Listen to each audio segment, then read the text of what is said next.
Hey guys, welcome back! Today I'm talking about the AeroChill portable AC. Yeah, the one you've probably seen all over ads lately, and whether it's actually worth your money in 2026. So I tested this thing in a small bedroom during a pretty hot week, and here's the honest take. First off, setup is super simple. You basically fill the water tank, plug it in, and you're good to go. No complicated installation, which I liked. Now cooling, this is where expectations matter. It does cool the air around you, but don't expect it to replace a full-size air conditioner. It works best in a small, closed space, and you'll really feel it within a couple of feet. Noise-wise, it's not silent, but it's not annoying either, kind of a steady fan sound.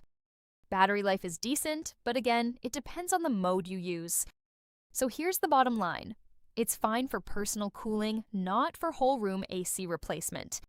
If you're expecting miracles, you'll be disappointed. But for a budget-friendly personal cooler, it gets the job done.